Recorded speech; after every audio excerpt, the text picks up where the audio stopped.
Hello, I'm Tony Hendricks, Chief Operating Officer at Lewis Funeral Home. Lewis Funeral Home has been serving San Antonio and surrounding areas for over 100 years. Lewis Funeral Home's ultimate goal is to help those families in their time of need. If your family is ever in need, please feel free to call us at Lewis Funeral Home, 210-227-7281, or check us out on our website at lewisfuneralhome.com.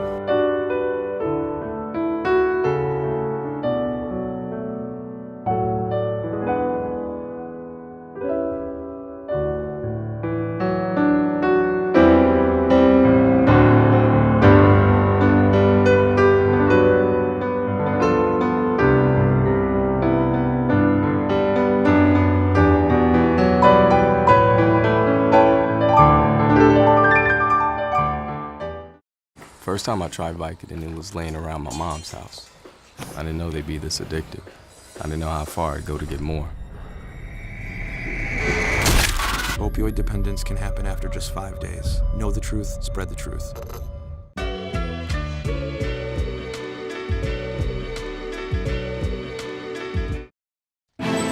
Nothing to do this week? Don't miss another event. Go to blacksinsanantonio.com for our event calendar. The home of the largest business directory in San Antonio with an African American focus. Sign up today for our weekly e-blast and text message alerts. Help us make this a better community.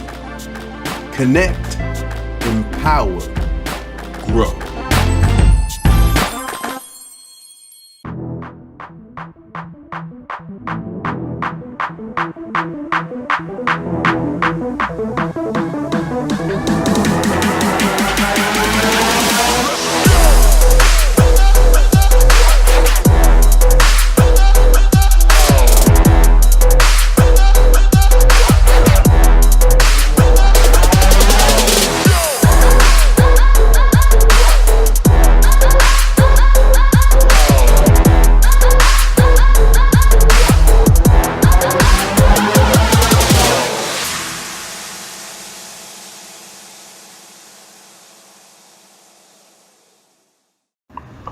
I want to thank you all for tuning in to this celebrity edition of Black Friday Live. I'm your host, Keith Scott.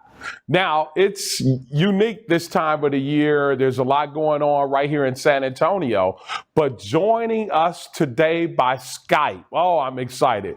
10 Grammy Awards, 10 Dove Awards, 2 NAACP Awards, 1 Soul Train Award, and the list goes on and on. Joining us by Skype, the founder of the iconic group, Harmony, baby. Take 6, Mr. Claude McKnight. How we doing, Mr. McKnight? I'm great, man. Thank you. I'm blessed. Man, such a pleasure. I want to thank you for taking the time out to talk to us right here at BVN. Let's go right into it. 3 siblings, the McKnight brothers. What was it like growing up in that house, sir? Well, it's funny because there's actually 4 boys. And so I'm the oldest. And most people who know music or kind of this generation of music know that my youngest brother is Brian. Right. So 2 brothers between Brian and I, and that's Fred, who's right underneath me, and Michael. So growing up in the house together, we basically had a quartet at all times. We sang in church. My mom was taking us all around to these different tent meetings and all kinds of. Brian was kind of our Michael Jackson because, he started singing with us when he was probably 7 or 8 years old. Right. 7 years older than him. So, as we got older, we all started doing our own thing. But, man, growing up in that house, it was music, music, music. Oh, I know it was. And your dad had a big influence, too, with you guys in the music, right?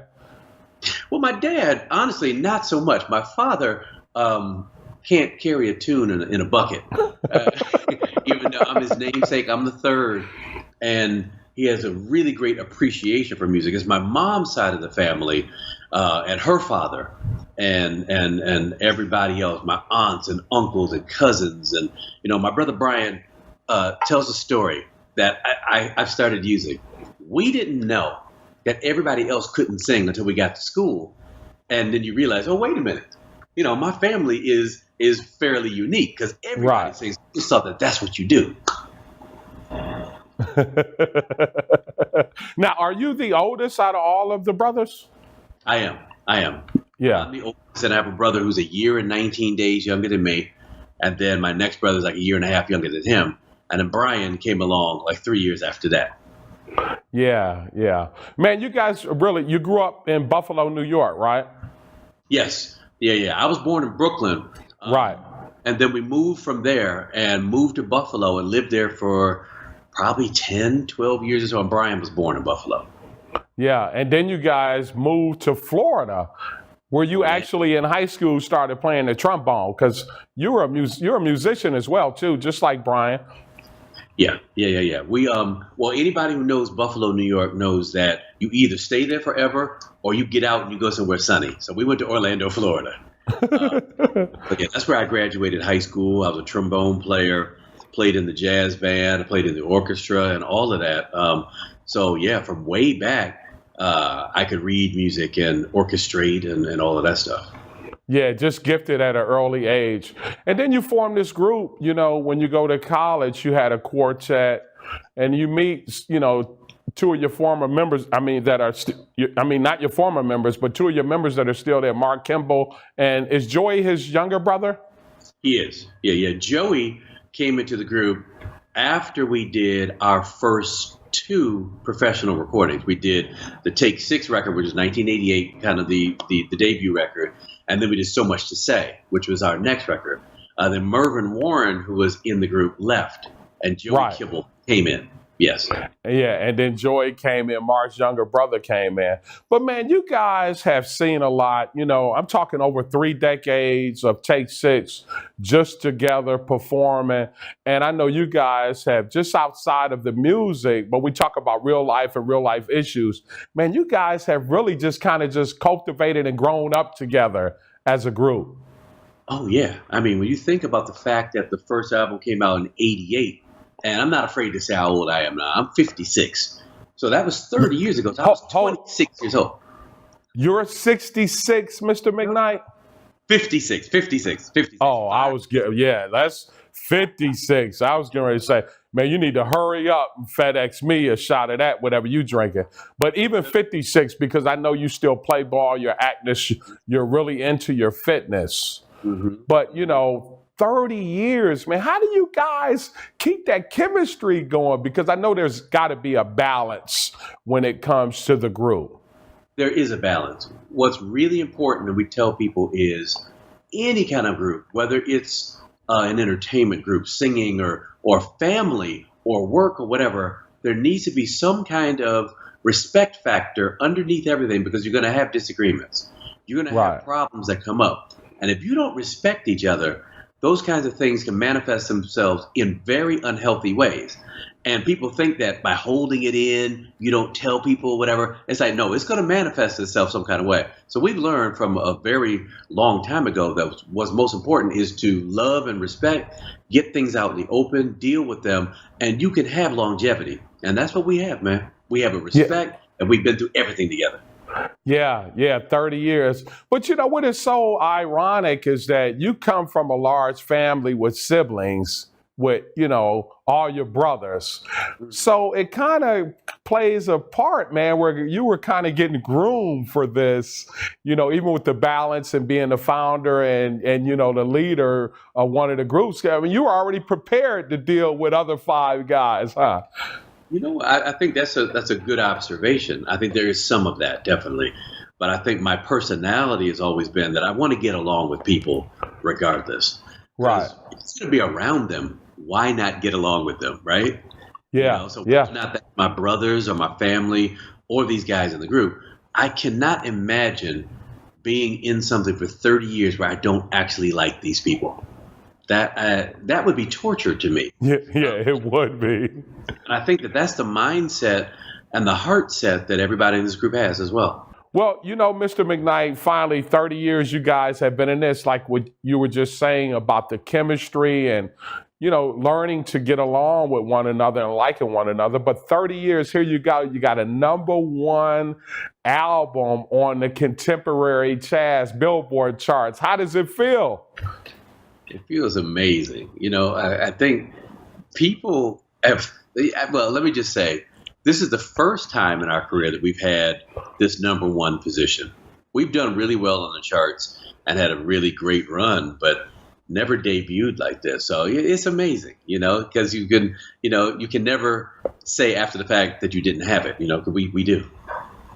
Yeah, and you have it. That's pretty cool, though, because 30 years and you guys have stayed consistent, even with the genre, how music changes. And the great thing that I love about Take Six is because you guys started out at the university singing, Christian, gospel, but then you guys hit the genres for pretty much every category. That is which is so unique. When we hear Take Six, we know you guys can do R&B. We know you can do gospel. You guys can really hit the genres from every aspect. But then you hit this number one in the contemporary jazz. I mean, that's got to feel good. It feels good, but let me add something to what you're saying. Please do. When we first came out, we just sang the music that we knew, and we just let the record company and the public decide what it was, if you understand what I'm saying. Our first album was primarily spirituals that we had done in a jazzy a cappella way. So we started getting accolades from the jazz audience right away, not just the Christian or gospel side. So they started putting us in all these other categories. We just did the music that we did, and I think that that's one of those things that we tell artists these days, especially younger artists: be you. It'll find an audience. If your intention is to be a star or to please everybody, you're gonna be disappointed. Do what is in your heart. That's what we do, and let everybody else figure out what it is. Yeah, that's $1 million worth of information for these young artists, because when you hear the music today, it kind of, when you go to the different genres like the rap and some of the R&B, it kind of sounds the same a little bit with some of these young artists. And that's really good, because a lot of these artists are kind of sounding alike, but that's good advice for them to sound unique and be true to, what's in your heart. But let's go right into the iconic, because you guys did a lot of different singles and you paid homage to one of my favorite vocalists, Mr. Al Jarreau, rest in peace. Tell us a little bit about some of these different tracks on the new album. Okay. Well, what we decided to do was, from the very start, to call it iconic. And the reason we chose that name was we wanted to find songs that would basically translate in popularity and what people have known across the world. So we tried to pick songs that you could do in Peoria or do in Paris, Wow. And people would know those songs, and songs that we loved and had grown up and listened to. So each person probably brought 20, 30 songs or so to the table when we had our meeting, and we went through each song and democratically voted on them and decided that any song that had at least 4 of the 6 votes, we put in another category. And then we tried to whittle down from that category down to 10 songs. And so the 10 that we're doing are songs that we all love, that would go well as far as doing our live show, and that, again, we can travel with, And of course we had to do something from Al Jarreau, because Al was actually the first major artist that we did a tour with here in America. Okay. Mm-hmm. Yeah, that's some good information to know. I mean, Al Jarreau, I grew up, like I said, listening to you guys, listening to Al. I'll Fly Home was one of my favorite CDs. But I thought that was really cool that you guys paid homage to him, and then all of the other. So you guys actually sat down and voted on those songs? Oh, yeah. Yeah, it was tense, man. We went in there because you had to plead your case, The song should be there. And again, if you got 4 votes, it would live another day until there was some that had 5 and 1 or 2 had 6 votes. And then you have to go from probably 70 songs down to 40 or so, down to 20 or so, until we got that final 10. Man, that's awesome. You guys just came together and did that. But let's talk a little bit, because I want the viewers to know a little more in depth about Take Six when it comes to the vocal aspect, because you guys are a group that harmonizes unbelievably. I mean, it's out of this world when you tell us a little bit, because I know you got tenors and what is it, like first or second tenors, or give us a description on how the vocals work with Take Six. Well, in our group, the way we have it categorized is we have 4 tenors. 2 of those are first tenors, which are the higher tenors. 2 are the second tenors, which are the lower tenors. Then we have a baritone, and then we have a bass. So that's how that works. And each guy is pretty much in a role that stays within those 6 voices. So we don't have our baritone sometimes sing first tenor or vice versa, except when I sing bass on certain things, because I sing the first tenor. So on 1 or 2 songs, I actually switch with Alvin Chia, who's our bass. And so that's just kind of for giggles, because I have big range. So we're able to do those kinds of things and play around. Yeah, I see, because the way you guys harmonize, man, it's just really extraordinary, and it's so unique how Take Six does it. Now, when's the last time you guys did a project with your brother Brian? I just had to throw that in. The last time we recorded together may have been on a Gordon Goodwin project. Gordon Goodwin, who is a big band leader out here in Los Angeles. I know we did a song called Comes Love with him that was actually nominated for a Grammy, and that was a few years ago. But we've done tons of recordings with Brian, on his albums, on our albums, on Quincy Jones's albums.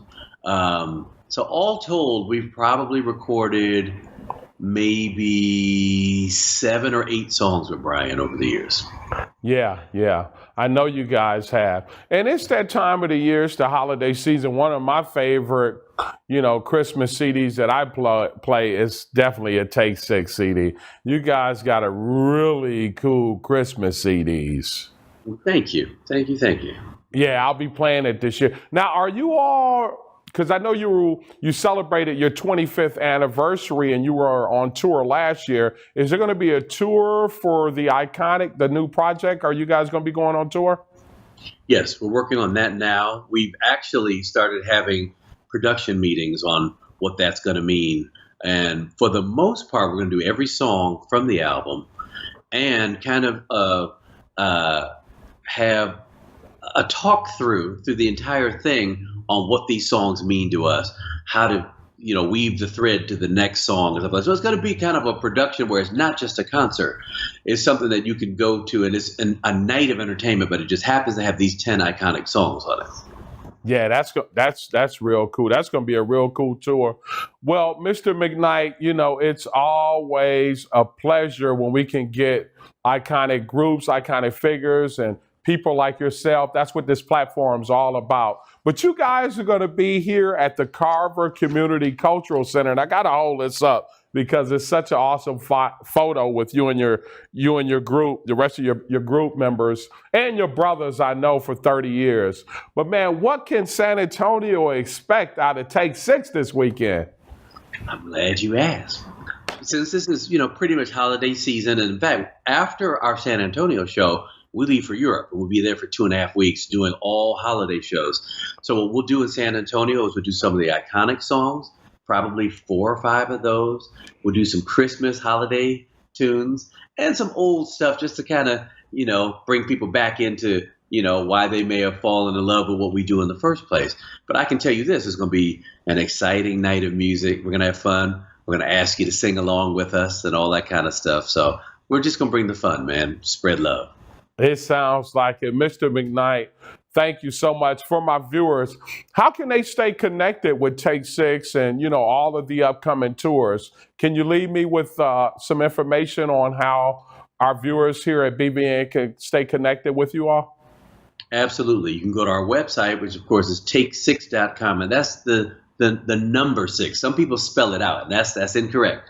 So it's take6.com, or you can reach us on Facebook at Take6 Official, on Instagram at Take6 Official as well, and also on Twitter at Take6Official.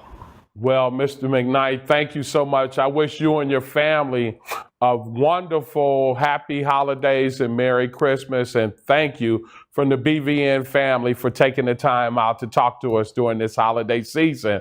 And I know you guys are on tour, so thank you so much. Thank you. Same to you and your listeners, and God bless you, man. God bless you too, Mr. McKnight. Mr. Claude McKnight, Take 6 is going to be here at the Carver Community Cultural Center. It's a don't want a concert. You don't want to miss this one. It's the holiday season. I want to thank you, Mr. Claude McKnight, for taking the time out to talk to us right here at Black Video News. I'm your host, Keith Scott. We love you, Mr. McKnight. God bless you. And tell the members I said hello and Merry Christmas. And we'll talk to you soon. I'm Keith Scott. We'll see you soon right here on Black Friday Live. As always, be encouraged. God bless, Mr. McKnight.